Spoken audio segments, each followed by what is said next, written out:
Welcome to Come and See, your podcast for finding truth in a world of chaos. Brought to you by All for Jesus Living Waters Ministry. With host and founder Richard Case and co-host and retreat leader Kathy Ricconi. Join us every weekday at this time to discuss news, spend time in the Word, and receive answers to your personal questions about living life in God's truth. And now your host, Richard Case.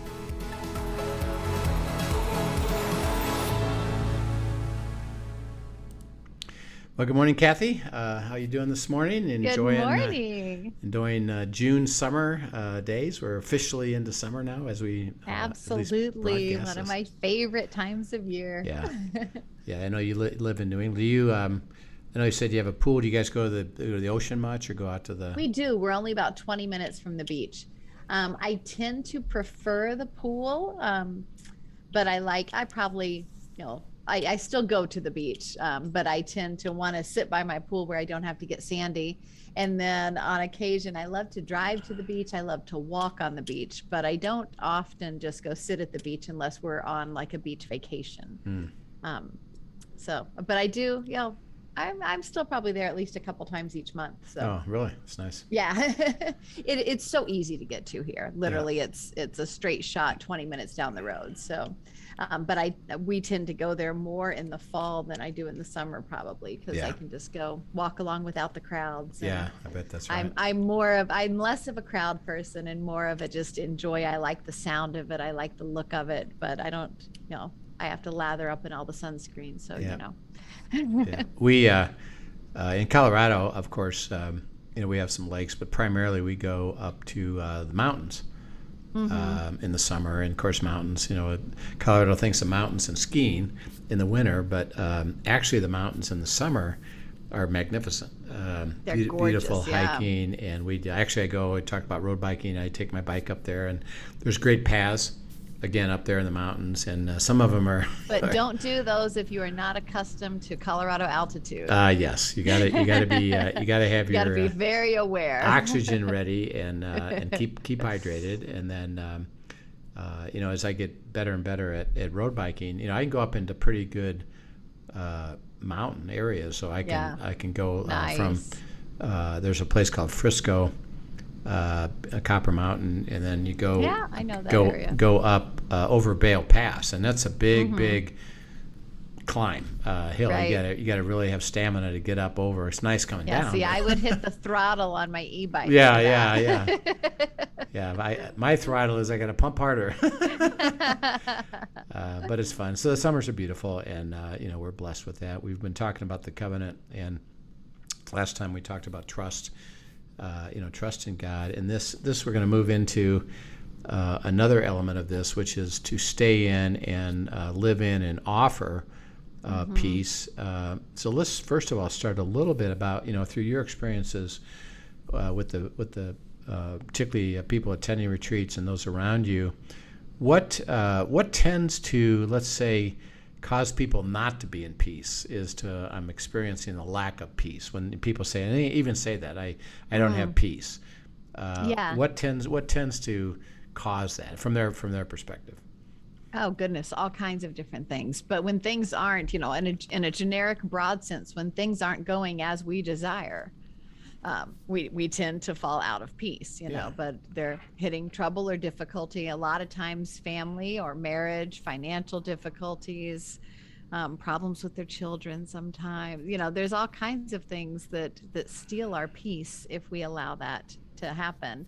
And when we're just looking at through our own eyes, through our own logic as to how things happen, and we deceive ourselves into thinking that we are the ones with the burden to control and solve it. Right. All right. And the, part of that is when you have trouble, which we all are going to do, and we have situations that are difficult, and sometimes it appears that, and this is where I think people wind up mostly, is that they can't see an immediate answer to it. If you have and you can have a variety of things steal your peace, but let's just say you go to a restaurant, for example, and you sit there and the waitress doesn't even come over. Right. And you're looking at your watch. It's like, hey, I gotta get going, and nobody comes over. Yeah, you're talking about Dan's pet peeve right yeah, now. yeah. I can see him looking at his watch at a restaurant as we speak. Yeah, and you're going to lose your peace momentarily. It's going to frustrate you and irritate you, and it bothers you. And then finally, somebody comes, and then they get going, and the issue that caused the lack of peace, which is normal, and that was kind of resolved. Or it was short term. Even if, by the way, and I don't know if Dan has ever done this, but it gets so bad, you just say, you know what, let's just go to another place. But you resolve it in a sense by, okay, I'm not going to put up with this. I can go somewhere else. But it's resolved. So peace can be taken and kind of restored quickly if that little circumstance just kind of got taken care of, or it wasn't severe, or it wasn't consequential. Like, okay, so you had to wait a little bit, but it wasn't the end of the world. But generally speaking, it's when you're faced with something, some kind of a business adversity, investment adversity, financial adversity, health issue. Your house experiences, something that breaks down, and then, and this it's kind of funny, but. And it probably is because of the stress of equipment. But I have a neighbor that's a guy, HVAC guy, and I say, tell us how you function under, when people are really stressed out, And he says, interesting enough, he says, I'll get the phone call to come and fix their air conditioning on the hottest day of the year. So it's not like, well, okay, fine, you can come in a couple days. It's like it's really hot, and I need you to fix and I it need now. this to fix it now, because I need it immediately, for the situation. So the adversity is going to happen all the time, and we have both what we call general adversity, just your part of the world is going to have adversity, but you also have an enemy that is purposely going to try to cause problems for you. The steal, kill, and destroy. And destroy. And again, this can be in, self-centered people, family members that are self-centered, small groups that can involve self-centeredness, business stuff. In my business, I know Dan's business, customers, vendors, employees, they're all self-centered, and they cause a lot of trouble. Right. With things that are just difficult. And so when you think about peace, is okay, I've momentarily lost a sense of shalom. Something is happening, and generally the length of that in the natural has been, when do I think I can get it resolved? And a lot of them, I can't see it. I don't know how this is going to get resolved. What is this going to mean? What's the outcome going to be? Because it's not, oh yeah, sure, automatically get resolved. I'll give you a simple example. Is this year, Linda and I, we get that you get this letter in the mail, and the return address says Internal Revenue Service. Oh, that's not a fun letter to receive. And by the way, it's if it's from other cities. Interesting. This is interesting. If it's from other cities, it's just some kind of simple, notice of you need to do this or do that, or we need this document, or we're just letting you know that we approved your extension or something like that. Right. And usually we're the place you file it. Well, when it's local, it's going to be, I got something I'm going after you for. And got a headache, yeah. And so it was Denver, and you're being audited. And you're audited for these years, and this is what's going to happen. We're going to look for this data.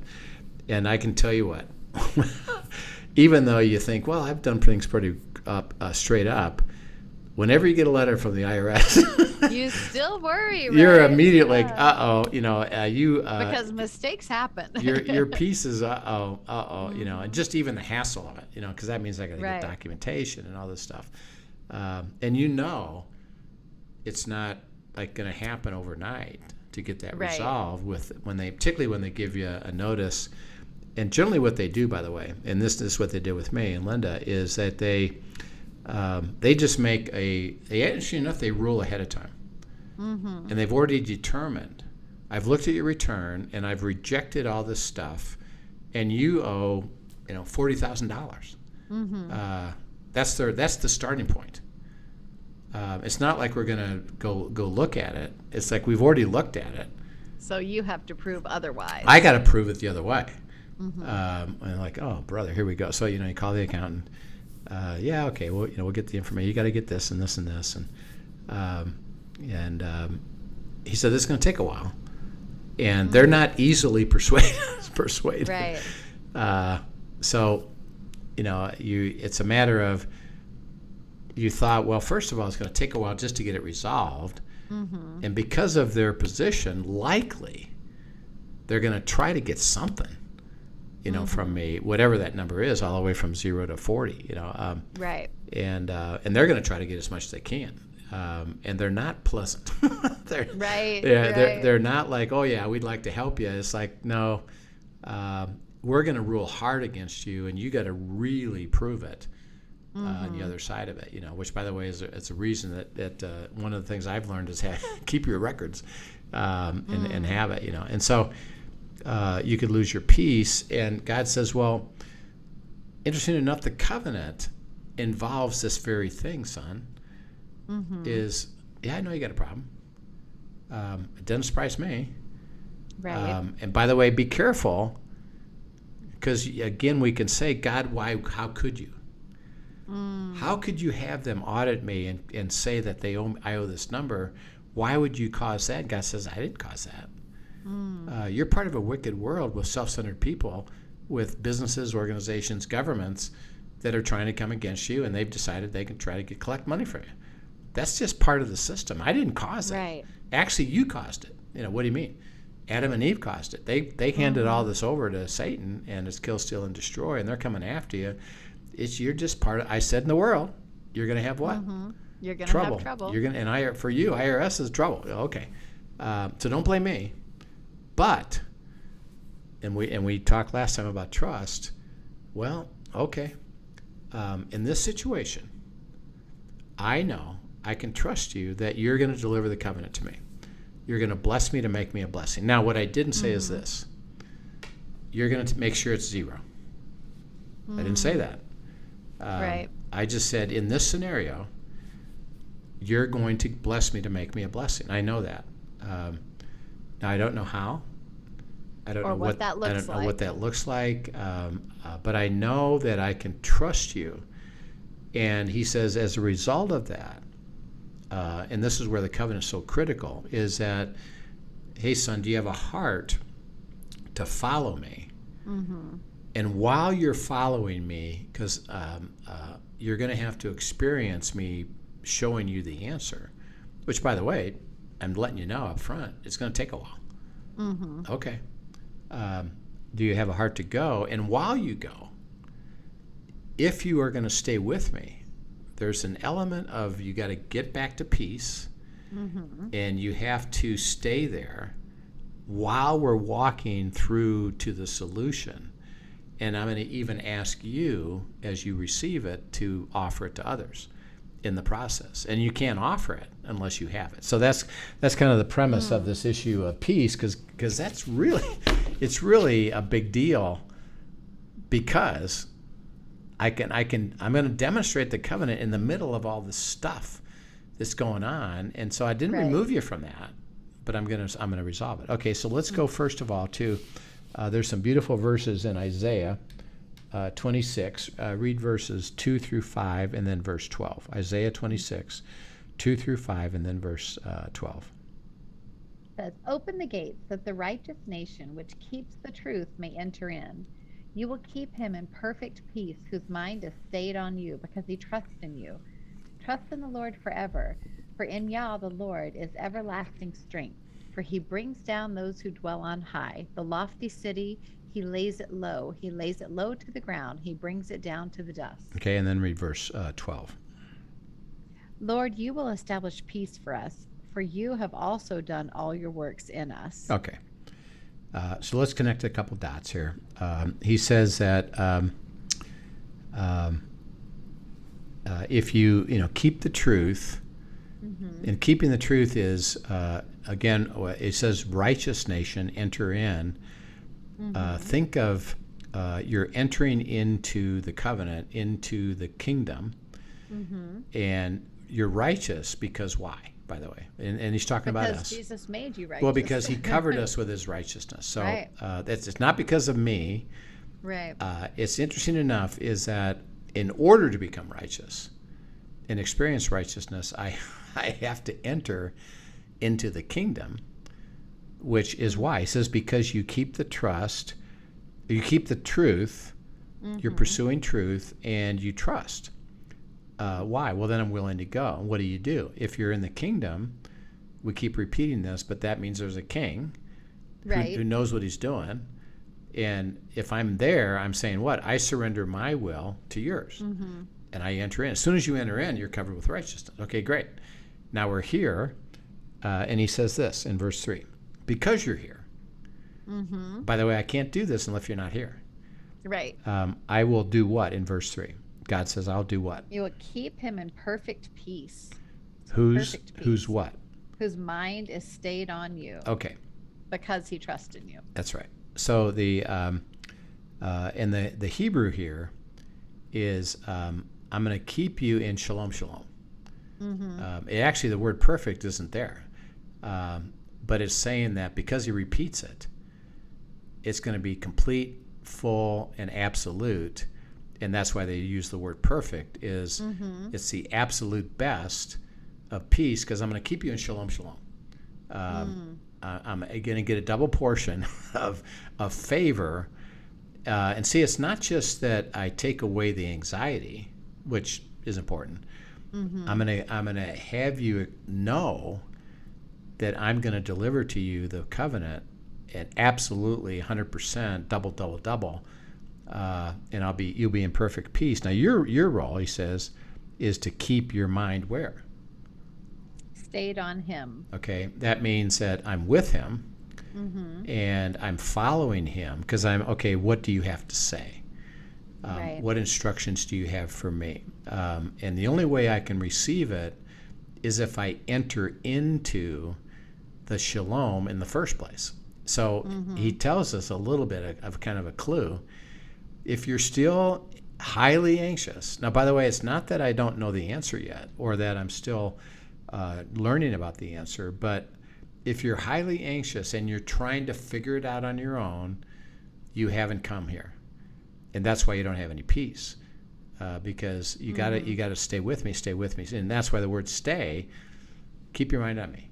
Come on, let's go. Stay with me, and I'll do. And he says, "If you, I have a go ahead. note in my margin here Yep. that next to this verse that I had written out that says, "Perfect peace is available when we focus on God's presence, His promise, and His power." Yes, there it is.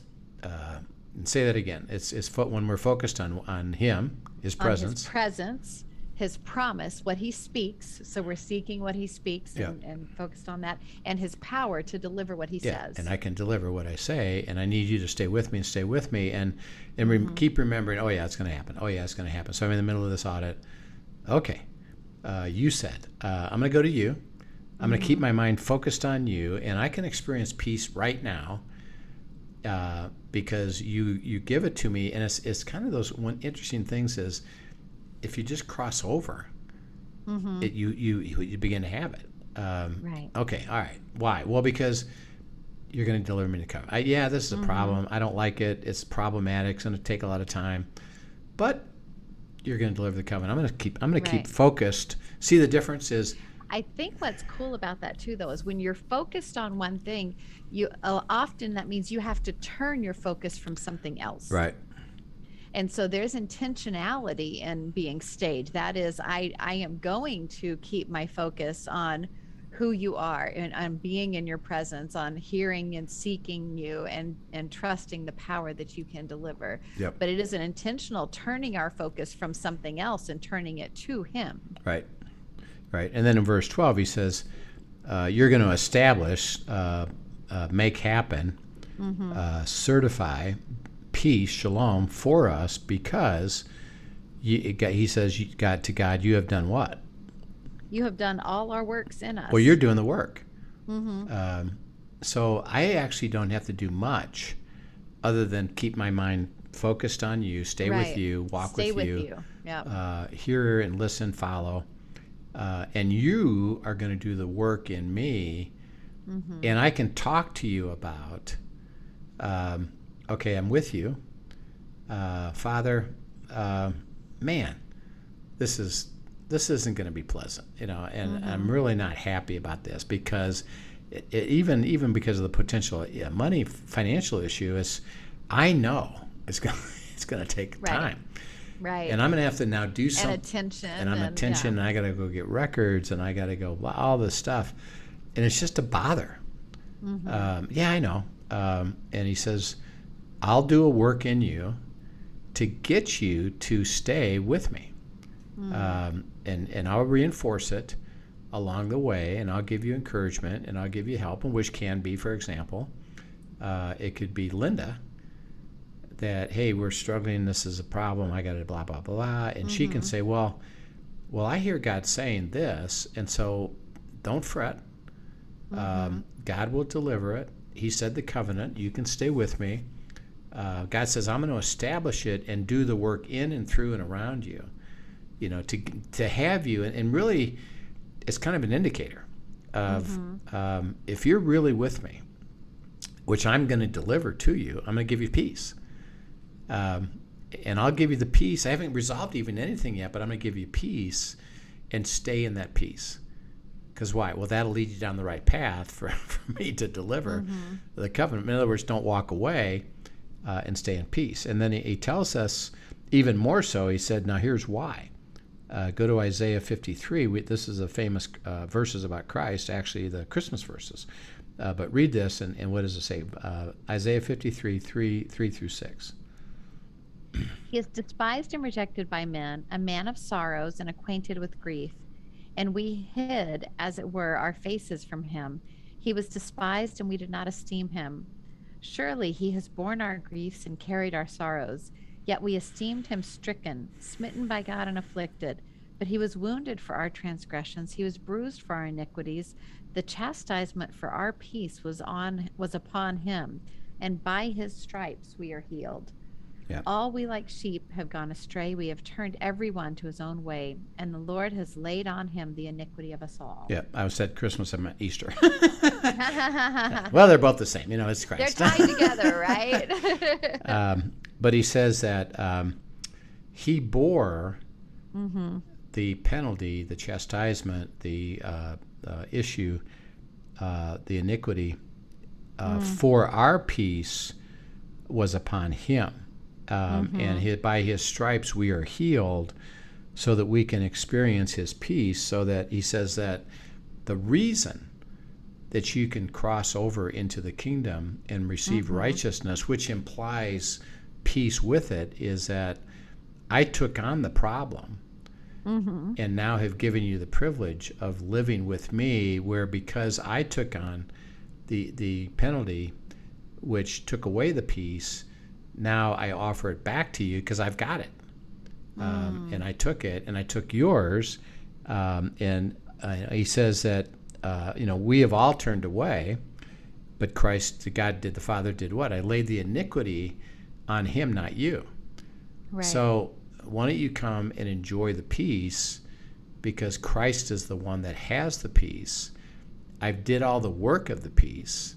All you have to do is just come with me, and you automatically get it. Nothing you do. You don't have to do anything. Just come. Just be with me. Just be with me, and I'll give it. And then he accentuates this. Go to Isaiah 32, verse 15. 32:15. 32:15 says, until the Spirit is poured upon us from on high, and the wilderness becomes a fruitful field, and the fruitful field is counted as a forest. Yeah. So he says that the reason I can give you peace is that the Spirit is going to be, what, in verse 15? Poured upon you. It's going to be poured out on you. And what he just said is, tie these two things together. I'm going to make you in perfect peace, shalom, shalom. I'm going to establish you in peace that I can deliver to you. Why? I have it. I obtained it, Christ speaking, by me taking on your penalty and removing the barrier between peace and not peace. Remember, he's talking about a spiritual thing here. It's not, he says, I haven't even gotten yet to the fact that I'm going to resolve the circumstances and give you a covenant. It's that, he said, just think of it spiritually, is that you can't by yourself have peace. You actually deserve the opposite. Right. So that when you're in the world, you are going to have this situation where peace is going to be stolen from you. But because of what I did, come and be with me. I am peace. I'm going to give you peace, and I'm going to pour it out on you because you have the Holy Spirit within you. And peace, the nature of me, peace, shalom, is going to be poured out in your life automatically. Why? Well, because you're with me, and I've given you the privilege of experiencing shalom, peace, which is why he says I can establish it. And by the way, think about, in any of that, did he say, if all your circumstances are great? No, it's not at all based on circumstances. It's not even based on circumstances. It's a spiritual thing. And that's why the covenant is so important, is that it'll translate into resolution. That's going to be good. And that's going to be important because that gives us hope and it gives us excitement. And he says, the wondrous works are going to be known and I'm going to deliver it to you. But he said the basis of it is me. And what I've done for you, you just got to come and stay with me and receive it. And he said that'll be the beginning of you experiencing the covenant, because you'll be back in shalom. And these circumstances, which are tough, difficult, yep, I know, I got it. They're not going to suck you under because, well, you're with me, who is peace. And that's why this issue of peace is so critical, is either you have it or you don't. And what it means is you're walking with him or you're not. See how cool that is? That's awesome. Yeah. So again, if you have any, questions about this, and this is a big deal. We're going to go into deeper stuff about this, about peace. But to experience the covenant, he said, your part of the deal is to live in the peace that I offer you, and you'll know it. Because peace is something that you either know, you either have it or you don't. Right. And if you have it, okay, now you're in the right spot for me to now perform all that I want to do to resolve the issue, but I can't do it if you're not in peace. Why? Well, because that means you're not with me. And that's why peace is such a critical item of how we act with him and react with him. He said, well, first of all, in order for me to deliver the resolution, you have to be at peace. Why? Well, because you're with me, and I know you're with me, and you know you're with me. And I've established peace. So it's pretty cool. So if you got questions about that, again, you can send in the questions at AFJ. Questions at afjministry.com. You can put it on the YouTube. If you got thoughts about peace, or how come, or why not, how does this work, keep asking us the questions. We're happy to express the answers to it, because this is really a critical thing, and we'd love to talk more about it. So, right. And this is a beautiful, all of these are flow through, but this is a beautiful one that is absolutely flow through. When we learn to step in and walk in his peace all the time, our ability to offer that to others in a world that needs what we're talking about. It's absolutely amazing. Yeah. And we'll talk about that. Think about the simplicity of it. If we're going to help other people do it, we're going to say, well, let me help you come into the kingdom, because that's where you're going to get it. Right. And it's not that complicated. It's not that complicated. Bringing him to his feet. Come on. So, Father, we thank you for this item of peace, of the truth of you are shalom, because you took on our peace through the chastisement and the punishment and the stripes. We are healed because of it, and you offer it to us, and it can put us in perfect peace if our mind stays on you. And may that be true of us as we just experience the beginning of the resolution to our issues. And we thank you in Christ's name. Amen. Amen. All right. Thanks so much for joining us, everyone. And thank you again for sharing your wisdom, Rich. Always a joy. Yeah. All right. We'll see you soon. Have a great day. Yep. Thank you for joining us for today's episode of Come and See, your podcast for truth in a world of chaos. Brought to you by All for Jesus Living Waters Ministry. Send us your questions and comments, and tune in tomorrow for more answers to your personal questions about living life in God's truth. Remember, God's will is best and none better. His truth brings peace in this world of chaos.